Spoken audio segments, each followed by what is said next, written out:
Area 51 इंसानों के हाथों बनाई गई एक ऐसी खुफिया जगह जिसका राज आज तक कोई नहीं जानता। एरिया 51 बदनाम है यूएफओ साइटिंग्स के लिए। ऐसा माना जाता है कि एरिया 51 वो सीक्रेट जगह है जहां दूसरी दुनिया से आए हुए क्रिएचर्स के साथ मिलकर फ्यूचरिस्टिक टेक्नोलॉजी पर काम किया जाता है।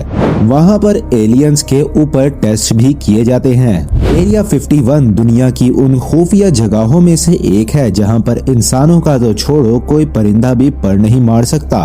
अगर कोई शख्स एरिया 51 में घुसने की कोशिश करता है तो उसको शूट करने के साफ साफ ऑर्डर्स दिए गए हैं।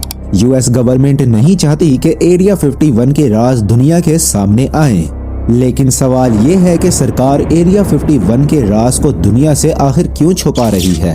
ऐसा क्या है एरिया 51 के अंदर जिसको इतनी सिक्योरिटी की जरूरत है कि वहाँ परिंदा भी पैर नहीं रख सकता।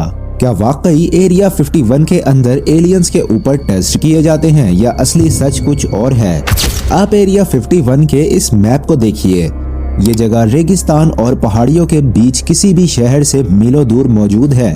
अगर किसी को एरिया 51 में आना भी होगा तो उसको कम से कम 250 किलोमीटर तक ऐसे सुनसान हाईवे पर सफर करना पड़ेगा जहां ना कोई पेट्रोल पंप होगा और ना कोई इंसान। ड्राई डेजर्ट पर मौजूद ये जगह यूएस मिलिट्री की एक सीक्रेट फैसिलिटी है। अगर कोई भी शख्स जो एरिया 51 में पहले काम कर चुका है उसने एरिया 51 के राज को खोलने की कोशिश की तो उस शख्स की मिस्टीरियस तरीके से मौत हो जाती है या फिर सरकार उसके सारे क्लेम्स को झूठ बता देती है।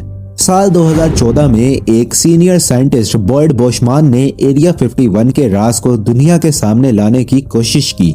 उन्होंने बताया कि वो एरिया 51 में एलियंस के साथ मिलकर काम कर चुके हैं। वो एंटी ग्रेविटी प्रोपल्यूशन सिस्टम प्रोजेक्ट पर काम कर चुके हैं जिसका मकसद था एक ऐसा स्पेसक्राफ्ट बनाना जो ग्रेविटी के खिलाफ उड़ सके।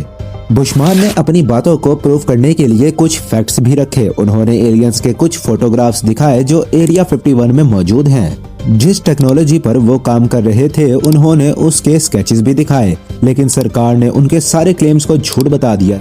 लेकिन कुछ ही दिनों बाद बॉयड बोशमान की मिस्टीरियस तरीके से मौत हो गई।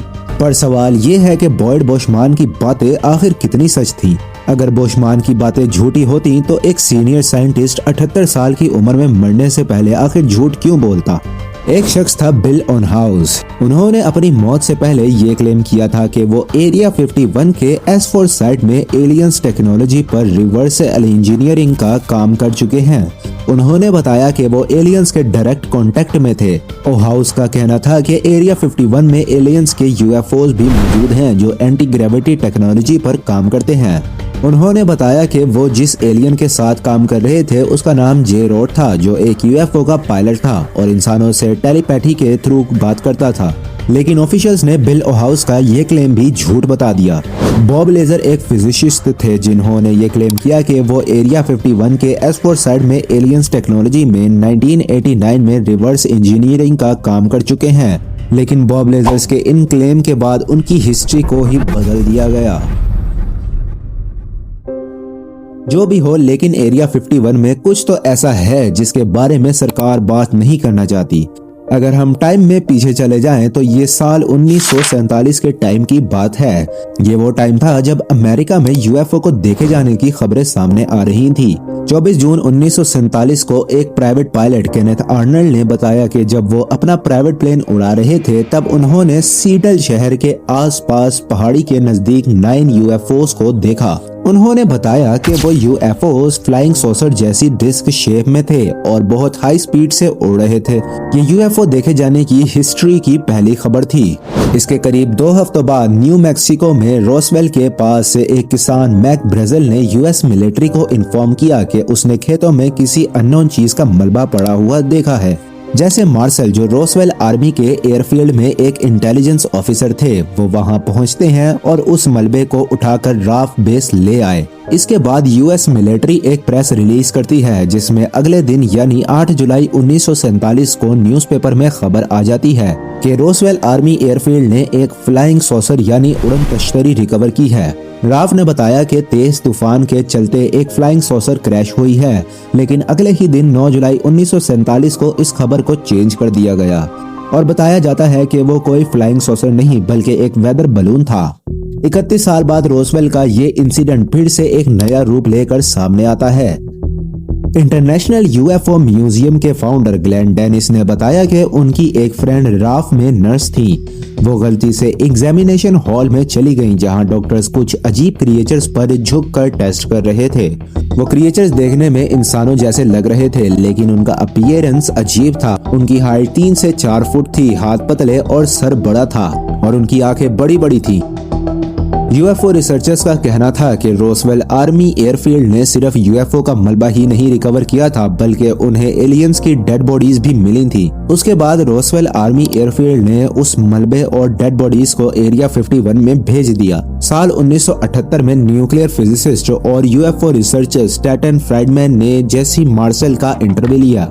मार्शल ने बताया कि वो मलबा हमारी अर्थ का तो बिल्कुल नहीं लग रहा था। वो एक फॉइल की तरह पतला था, लेकिन इतना स्ट्रॉन्ग कि उसे मोड़ा भी नहीं जा सकता था।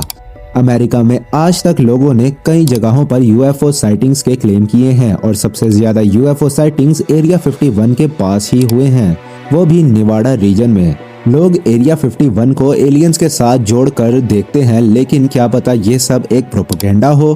क्या पता यूएस गवर्नमेंट एलियंस का मास्क पहनकर एरिया 51 का असली पर्पस छुपा रही हो। क्या पता ये एलियन वाला प्रोपेगेंडा खुद यूएस गवर्नमेंट ने ही फैलाया हो। अब हम सिक्के की दूसरी साइड देखते हैं। अब है वक्त असली एरिया 51 को समझने का। वर्ल्ड वार 2 से पहले कहीं यूएफओ साइटिंग्स के मेंशन नहीं मिलते थे। जैसे कि बताया जाता है कि 24 जून 1947 में पहली बार यूएफओ देखा गया था। उससे पहले किसी को यूएफओ के बारे में पता तक नहीं था। हिरोशिमा और नागासाकी पर एटॉमिक बॉम्ब गिराने के बाद यूएस और सोवियत के बीच कोल्ड वॉर शुरू हो गई थी। दोनों मुल्क एक दूसरे पर जासूसी करने लग गए थे।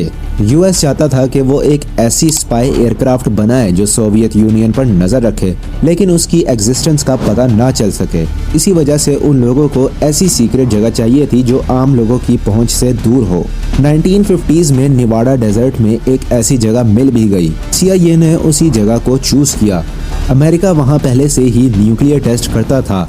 उसके पास में ही 1955 में एरिया 51 बनाया गया। CIA को एक चैलेंज था कि इन स्पाई प्लेन्स की टेस्टिंग आखिर कैसे की जाए, क्योंकि लोग उन हाई स्पीड एयरक्राफ्ट्स को देखकर कंफ्यूज हो जाते। इसीलिए CIA ने उन टेस्टिंग फ्लाइट्स को यूएफओ साइटिंग्स से जोड़ दिया। जब भी लोग यूएफओ देखने का क्लेम करते, CIA ना उन्हें मना करती और ना उसे कबूल करती। इससे कॉन्स्पिरेसी थ्योरीज और भी ज्यादा बढ़ने लगी। रोसवेल का असली सच 1994 में पता चला, जब यूएस एयरफोर्स ने बताया कि वो एक सीक्रेट प्रोजेक्ट मोगल पर काम कर रहे थे। इसमें उन्होंने न्यूक्लियर सर्विलेंस बलून्स यूज किए थे। आज भी अमेरिका एरिया 51 में हाईटेक एयरक्राफ्ट्स और वेपन की टेस्टिंग करता है, इसीलिए वहां किसी का भी जाना पूरी तरीके से बैंड है। तो ये थी एरिया 51 की असल हकीकत, और हमें इससे ये भी पता चल गया कि एलियंस असल में एग्जिस्ट करते हैं या नहीं। एरिया 51 के बारे में कमेंट्स में अपनी राय जरूर देना। ऐसी ही मिस्टीरियस वीडियोस को देखने के लिए हमारे चैनल को जरूर सब्सक्राइब कर देना, और वीडियो अच्छी लगे तो इसको लाइक कर देना और शेयर भी कर देना। मिलते हैं आपसे एक और मिस्टीरियस वीडियो में, तब तक के लिए अपना ख्याल रखिएगा।